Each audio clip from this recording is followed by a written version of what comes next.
कितना बड़ा हम अपने बच्चों के साथ नाइंसाफी का काम कर रहे हैं। केवल हम उनको बस IAS ऑफिसर बनाना चाह रहे हैं, डॉक्टर बनाना चाह रहे हैं, इंजीनियर बनाना चाह रहे हैं। अरे भाई, ये चीज मुख्य है, इससे जोड़ो। यहां हमारे यहां बिल्कुल इसका मामला साफ हो गया। मुसलमान लोगों को देखो, उनके धर्म के प्रति कितनी कट्टरता अपने बच्चों के अंदर बढ़ते हैं। कितने मुसलमान आपको ऐसे मिलेंगे जिनके बच्चों को, लगभग लखनऊ शहर के अंदर 70,000 मुस्लिम ऐसे जिनको कुरान याद है, आप सोचिए। और हमारे यहां बच्चों को 5 गीता के श्लोक याद नहीं होंगे, वेद के 4 मंत्र याद नहीं होंगे। क्या हम खाक अपने धर्म और संस्कृति की रक्षा करेंगे? दूसरे लोगों का समर्पण देखिए। एक सज्जन मुझको बता रहे थे, प्रोफेसर थे, कह रहे थे, स्वामी जी आश्चर्य की मैं आपको बात बताऊं कि मेरे पास एक मुस्लिम लेडीज आई, उसके 2 बच्चे, और उनके बच्चों ने संस्कृत ले रखी थी। तो मैं प्रोफेसर हूं, तो बाद में ट्यूशन भी पढ़ाता हूं। तो वो मेरे पास आई और कहती है, शास्त्री जी आपके पास यदि समय हो तो मैं अपने बच्चों का ट्यूशन आपसे लगाना चाहती हूं। शास्त्री जी ने कहा कि बहन, मेरा सारा समय भरा हुआ है, लेकिन मेरे पास 1 घंटा है, 4 से 5 बजे तक का शाम का। अगर चाहो, आपको उपयुक्त लगे तो ये समय मैं आपके बच्चों को दे सकता हूं। और फीस क्या होगी, फीस भी बता दी। उसके दोनों बच्चे, मुसलमान महिला के दोनों बच्चे शास्त्री जी के पास में पढ़ने के लिए आने लगे तो किसी दिन समय पर आ जाए, किसी दिन लेट आए, किसी दिन 15 मिनट लेट, 20 मिनट लेट, आधा घंटा लेट, किसी दिन समय पर आ जाए। शास्त्री जी ने देखा लगभग 15 दिन तक, और उसके बाद में उसकी माँ के पास फोन किया, बच्चों की माँ के पास में, और शास्त्री जी ने कहा, बहन जी आपको पता है कि आपके बच्चे लेट आते हैं मेरे पास, बहुत बहुत देर तक लेट आते हैं। वो महिला कहती है, हाँ शास्त्री जी पता है। बोले कमाल हो गए, आपको पता फिर भी आप समय पर नहीं भेजती बच्चों को, ये बच्चे आपके जाते कहाँ हैं? कहती शास्त्री जी मुझे पता है कि मेरे बच्चे लेट जाते हैं, आप चिंता मत करो, मेरे बच्चे चाहे 5 मिनट के लिए आए, आप 5 मिनट पढ़ाइए, फीस आपको पूरी मिलेगी, चिंता मत करो। शास्त्री जी ने पूछा, जरा ये तो बताओ कि ऐसा कौन सा अर्जेंट काम है जहां ये बच्चे आप फीस भी पूरी देने के लिए तैयार हैं और बच्चों को समय पर भेजने के लिए तैयार नहीं है? तो देखो वो महिला क्या कहती है, उसका समर्पण देखिएगा। वो कहती है, शास्त्री जी क्या करूं, आपके पास दूसरा कोई समय खाली नहीं था, यही समय खाली था। मेरे बच्चे 3 बजे अपने मदरसे जाते हैं तालीम की शिक्षा लेने के लिए, और वहां पर, क्योंकि हमारे लिए वो बहुत जरूरी है, ये तो आप पढ़ाते हैं, सब्जेक्ट है, विषय है, ये तो पढ़ने हैं ही, स्कूल में पढ़ ही रहे हैं, लेकिन वो तालीम की शिक्षा स्कूल में तो मिलती नहीं है। तो हमने पर्टिकुलर, हमारे मौलवी साहब उनकी क्लासेज लेते हैं, तो हमारे बच्चे पहले वहां जाते हैं, और कभी कभी मौलवी साहब समय पर क्लास छोड़ देते हैं, कभी वो लंबी क्लास खींच लेते हैं। तो हम मौलवी साहब को कुछ नहीं कह सकते, रोक नहीं सकते, क्योंकि वो हमारे बच्चों के लिए ज़्यादा जरूरी है। सिलेबस भी पूरा आप करा रहे हैं, लेकिन सिलेबस से महत्वपूर्ण वो चीज़ है। तो शास्त्री जी जैसे ही वहाँ से क्लास छूटती है तो बच्चे सीधे आपके पास में आते हैं। इसलिए मेरे बेटे जितनी देर आए उतनी देर आप उनको पढ़ाइए।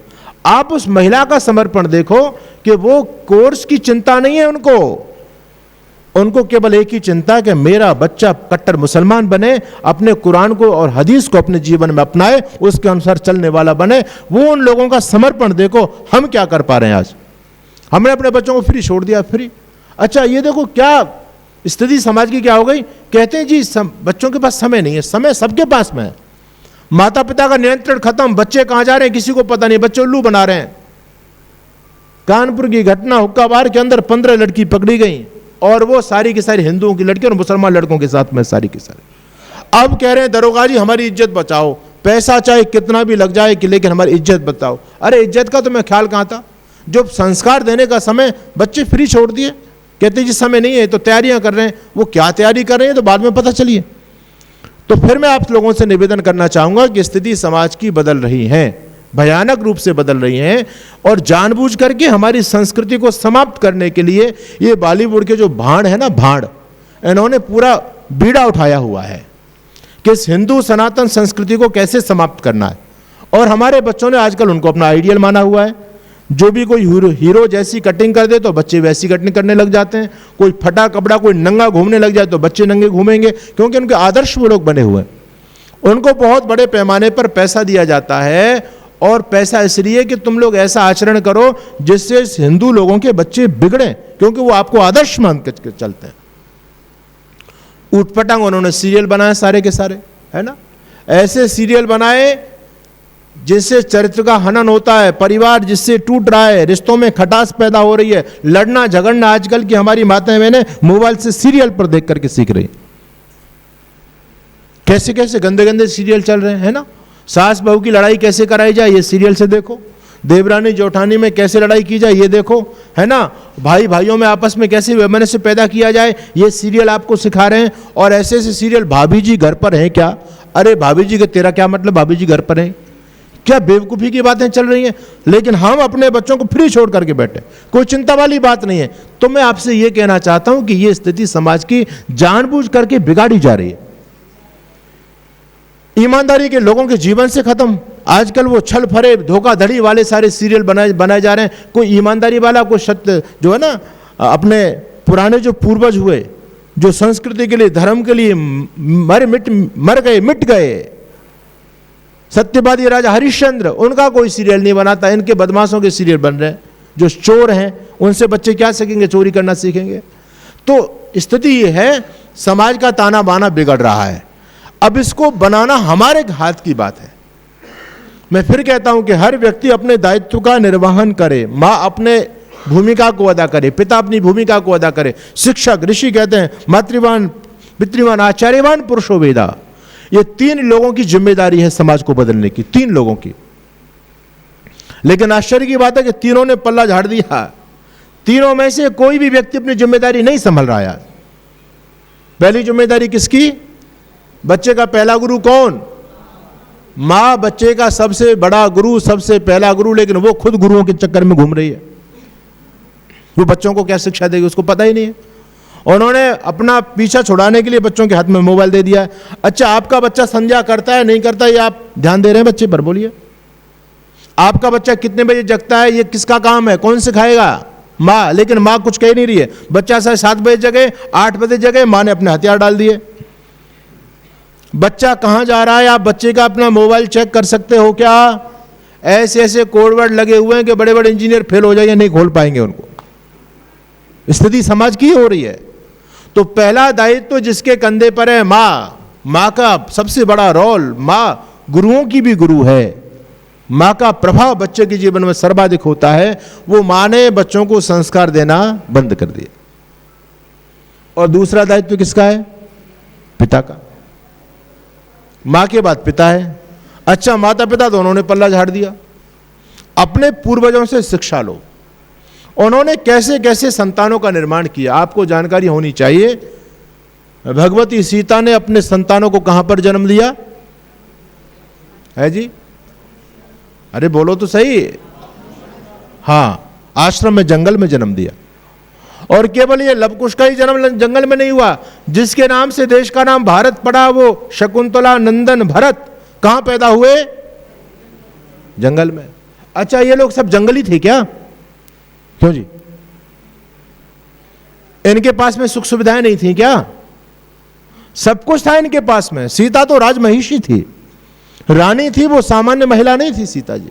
ये तो बेवकूफ़ी की बातें समाज में चलती हैं कि एक धोबी के कहने से जो है ना भगवान राम ने सीता जी को घर से बाहर निकाल दिया। ये बेकार की बातें, कहाँ लिखा है? बेसिर पैर की बातें। भगवान राम कोई बेवकूफ़ नहीं थे जो एक धोबी की बात मानेंगे। और माता सीता कोई सामान्य महिला नहीं थी, वो विदुषी थी। भगवान राम को भगवती सीता के चरित्र पर लेस मात्र भी कोई संदेह नहीं था। ये बेसिर पैर की बातें की जाती। तो चिंतन करने की बात है कि हमारे जितने भी पूर्वज थे, ये सब कहाँ, चिंतन देखो, उन लोगों की सोच देखो, वो अपने संतान का निर्माण कैसे करते थे।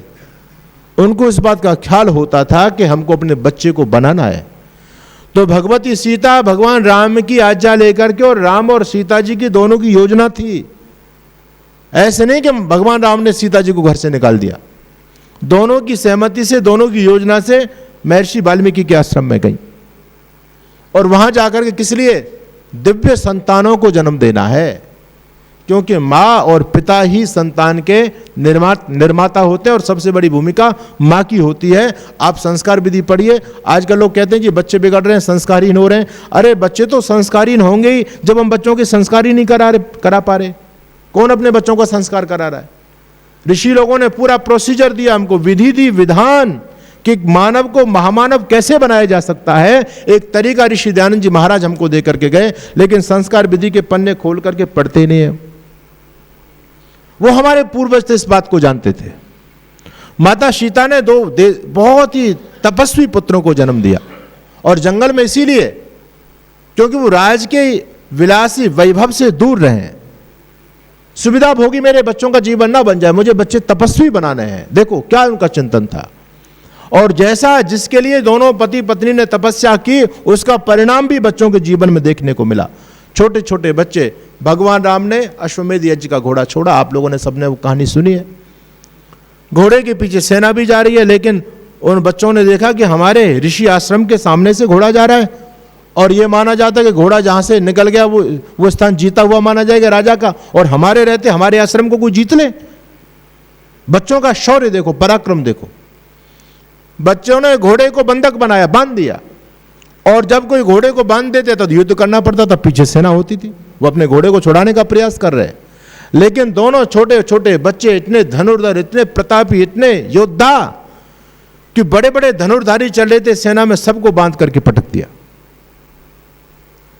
सेना पूरी हताहत हो गई। भगवान राम तक खबर पहुंची, वो तो सब समझ रहे थे, बड़े प्रसन्न थे, और बड़े बड़े धनुर्धर भेजे कि जाओ भैया, कोई ऋषि आश्रम में कुछ बच्चे हैं, और जो उन्होंने घोड़ा पकड़ लिया, सेना को भी उन्होंने बांध दिया, और बड़े बड़े योद्धाओं को भेजा, सारे के सारे योद्धा धराशायी कर दिए।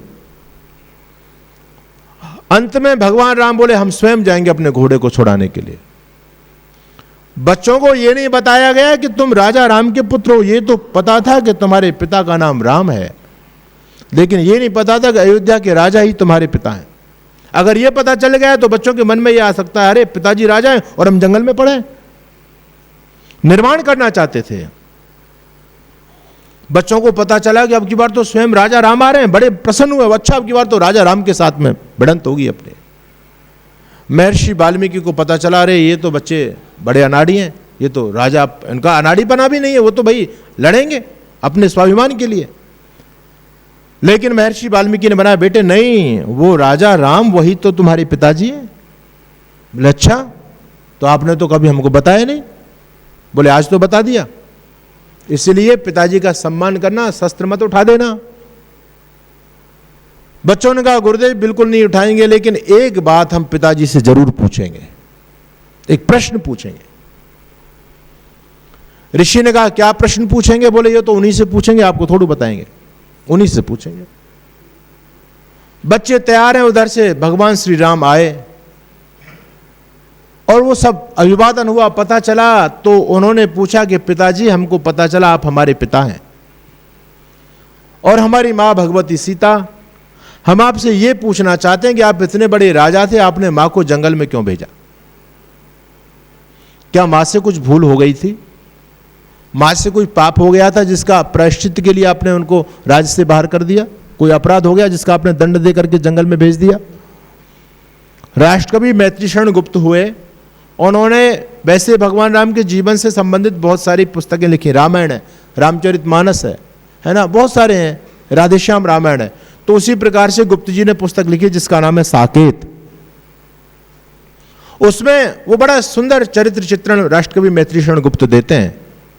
और लवकुश ने पिताजी से पूछा, मां तो बहुत भली थी, उनसे क्या कुछ भूल हुई थी? या भूले से कभी तुम्हारी कोई चीज छुई थी? अरे बहुत बड़े थे तुम तो राजा, क्षमा उन्हें कर देते। इतने बड़े राजा थे, अरे राजमहिषी को जंगल में कर दिया। अरे किसी राज में किसी कमरे में रह करके अपना गुजारा कर लेती माँ, आपने जंगल में माँ को भेज दिया। ऐसा माँ ने कौन सा अपराध कर दिया? तो भगवान राम कहते हैं, सुनो लवकुश, राजमहल में रहकर सीता लवकुश बना न पाती, बेटे होते किंतु तमोहर दीपक जला न पाती। अगर राजमहल में रहते तो तुम बेटे इतने सुविधा भोगी हो जाते, भोग विलासी। तुम्हारे अंदर ये शौर्य पराक्रम कहां से आता कि तुम छोटे छोटे नौनिहाल बच्चों ने बड़े बड़े योद्धाओं को धराशायी कर दिया। मैं ये चाहता था कि मेरी संतान तपस्वी बने, मेरी संतान का निर्माण अच्छा हो, इसलिए जानबूझ करके सीता ने तुम्हारे निर्माण के लिए जंगल का पथ चुना है, जंगल का रास्ता चुना है, भोग विलास का रास्ता नहीं सुना।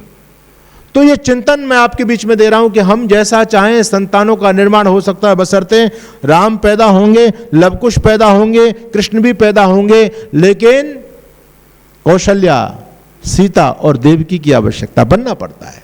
ये गृहस्थाश्रम कोई मौज मस्ती का आश्रम नहीं है, ये तो एक तपस्या का है, तपोवन है। इसमें जितना हम ज्यादा तप कर जाएंगे, जितना ज्यादा तप करेंगे, बच्चों का जीवन उतना ही निखरता चला जाएगा। और गृहस्थ तो दूसरों के लिए समर्पण का आश्रम होता है, बच्चों का निर्माण, और वो सबसे बड़ी राष्ट्र की सबसे बड़ी धरोहर लेकिन हमने केवल उनको बस पैसे के लिए ही हम पैदा कर रहे हैं। इसलिए मेरा निवेदन आप लोगों से कि मानवता दम घोट रही है, इंसान ढूंढने से आज नहीं मिल पा रहे, हाथ पर हाथ धरने की आवश्यकता नहीं है। फिर कहता हूं अपने बच्चों को पकड़ो।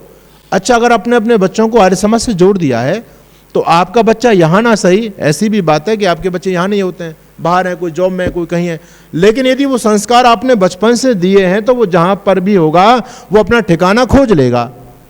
कनाडा में होगा तो वहां भी आर्य समाज मंदिर है, अमेरिका में जाएगा तो वहां भी आर्य समाज मंदिर में जाएगा, पुणे में चला जाए तो वहां भी। कौन सा ऐसा शहर और कौन सा देश है जहां आर्य समाज नहीं है?